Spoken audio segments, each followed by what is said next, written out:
शिर्डीच्या राहतामध्ये भाजप आमदार सुजय विखे पाटलांनी एक सूचक विधान केलंय। दरम्यान त्यांच्या या विधानानंतर राजकीय वर्तुळात चर्चांना उधाण आलंय। सुजय विखे पाटील यांनी नेमकं काय म्हटलंय पाहूयात या संदर्भातला रिपोर्ट। तुमच्या आशीर्वादाने तुमच्यापासून मला लांब लोटलं, मी तिकडे गेलो, तर आता 2 महिने माझे होऊ द्या, मग मी कायमचा इकडे येऊन जाईल, काळजी करू नका। भाजपचे खासदार सुजय विखे पाटील यांनी शिर्डीत एक सूचक विधान केलंय। तुमच्या सगळ्यांच्या आशीर्वादानं खासदार झालो आणि तुमच्याच आशीर्वादानं तुम्ही मला दूरही केलं, मात्र 2 महिन्यानंतर तुमच्या जवळ येणार असल्याचं सूचक विधान सुजय विखे पाटलांनी केलंय। आमच्यावर झालेल्या प्रत्येक आरोपाला मी 2 महिन्यानंतर उत्तर दिले। तुमच्या आशीर्वादाने तुमच्यापासून मला लांब लोटलं, मी तिकडे गेलो आणि तिकडे गेल्यानंतर आज मला बऱ्याच महिन्यांनंतर तुमच्यामध्ये यायची वेळ मिळाला, तर आता 2 महिने माझे होऊ द्या, मग मी कायमचा इकडे येऊन जाईल, काळजी करू नका। सुजय विखे पाटलांना पुन्हा लोकसभेचं तिकीट मिळणार नाही अशा चर्चांना देखील उधाण आलंय। याचे कारण असं, अहमदनगर दक्षिण मधून भाजपचे राम शिंदे देखील लोकसभा निवडणूक लढवण्यास इच्छुक आहेत, तर पुढची 5 वर्ष पुन्हा मिळावीत असा हट्ट नसल्याचं स्वतः सुजय विखे पाटील यांनी देखील बोलून दाखवलंय। 2024 ला मी निवडणूक लढवण्यासाठी सज्ज आहे।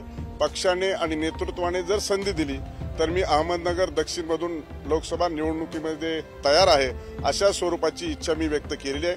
आणि त्या अनुषंगानं आता जी इच्छुकाची यादी तयार झालेली आहे 2024 साठी, तर अहमदनगर दक्षिणसाठी माझं नाव बऱ्यापैकी अग्रक्रमावर आहे अशी माझी भावना आहे। मी खासदार आयुष्यभर राहील असं मी कधी म्हटलेलो नाही।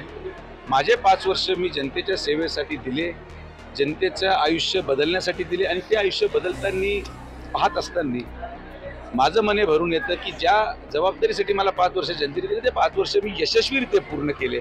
याचा अर्थ असा नाही की पुढचे 5 वर्ष मलाच मिळाले पाहिजे हा माझा हट्ट पण नाही। आणि त्यामुळे ज्या लोकांची इच्छा आकांक्षा असेल निवडणूक लढवण्यासाठी, हा निर्णय जिल्हा स्तरावर तर होणार नाही, पक्ष स्तरावर केला जाईल।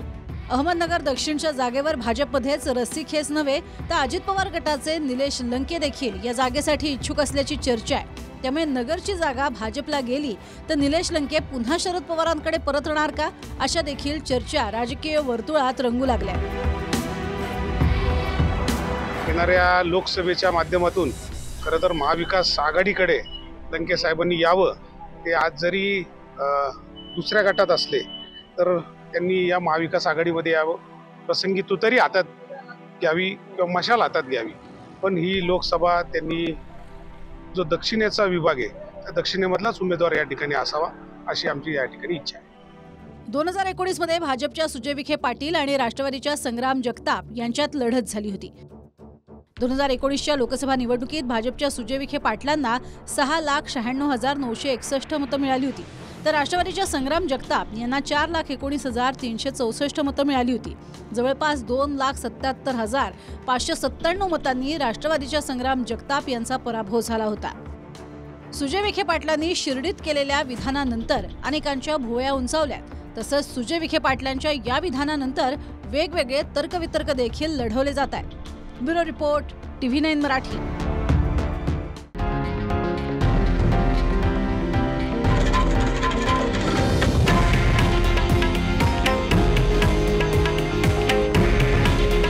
हे आहे देशातील नंबर 1 न्यूज नेटवर्क आणि आपण पाहत आहात TV9 मराठी।